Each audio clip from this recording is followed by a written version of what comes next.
नमस्कार, मैं पंकज कुमार सिंह और आप देख रहे हैं जनादेश खबर। आज हम पहुंचे हैं सीवान जिला के कलेक्ट्रेट ऑफिस में, जिसमें जिला पदाधिकारी विवेक रंजन मैत्रेय तथा पुलिस अधीक्षक पूरन कुमार झा ने जी सभी को नमस्कार। आज की पहले प्रेस वार्ता में सभी का स्वागत है। एलपीजी गैस की उपलब्धता के बारे में कोई संशय की स्थिति न बने, इसके लिए खाद्य आपूर्ति विभाग के दिशा निर्देशानुसार प्रतिदिन प्रेस वार्ता रखी जा रही है, जिसमें स्पष्ट फिगर के साथ प्रतिदिन रसोई गैस की उपलब्धता, वितरण की स्थिति, बैकलॉग की स्थिति के बारे में सभी को अवगत कराया जा रहा है। एम यही है कि जनता अनावश्यक रूप से कहीं परेशान नहीं हो। जब सिलेंडर आसानी से उपलब्ध है, उसके लिए अनावश्यक गर्मी में लाइन लगाने की आवश्यकता नहीं है। जो हम लोगों का बैकलॉग दिवस है लगभग 3.5, वो राज्य के औसत के बराबर ही है। आपूर्ति निरंतर जारी है और कुछ HPCL और BPCL का बहुत ही मैनेजेबल है, लगभग 1 दिन का बैकलॉग है। और जो IOCL है वो उसमें थोड़ा सा इशू है, बट लेकिन उसका भी 4.1 का बैकलॉग है। ओवरऑल जिले का जो औसत बैकलॉग है लगभग 3.5 दिन के आसपास स्थिर है, ना बढ़ रहा है ना घट रहा है, क्योंकि जो डिमांड सप्लाई के गैप है वो एकदम मीट हो गया है।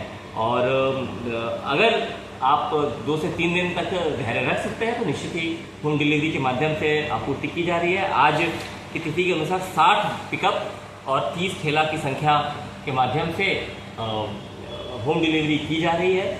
इन सभी से आप देख रहे होंगे कि जो भीड़ है वो 1 या 2 एजेंसी पर ही है, बाकी जगह स्थिति सामान्य हो गई है। उन क्षेत्रों के भी मैं लाभुकों को बोलना चाहूँगा कि किसी प्रकार के पैनिक की आवश्यकता नहीं है।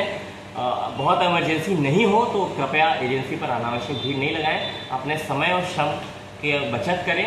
आपके घर पर रसोई गैस उपलब्ध करा दी जाएगी। आज में जो वर्तमान उपलब्ध स्टॉक है वो 18,811 है।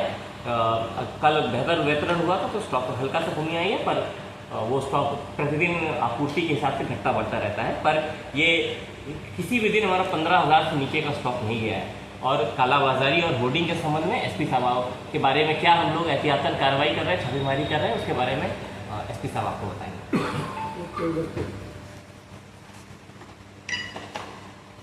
जी सर बताइए। जी, हम लोगों ने LPG पर होने वाले कालाबाजारी और होर्डिंग्स के लिए अभी तक 4 FIR इस जिले में करी है। चारों FIR में अनुसंधान किया जा रहा है, अग्रिम कार्रवाई की जा रही है। इस प्रकार की कोई भी सूचना मिलने पर हमारे द्वारा उस पर छापेमारी की जा रही है। वर्तमान में हम लोग जो भी हमारे संवेदनशील वितरण केंद्र हैं उन पर हमने पुलिस बल की प्रतिनियुक्ति कर रखी है एवं सामान्य रूप से वितरण कराया जा रहा है।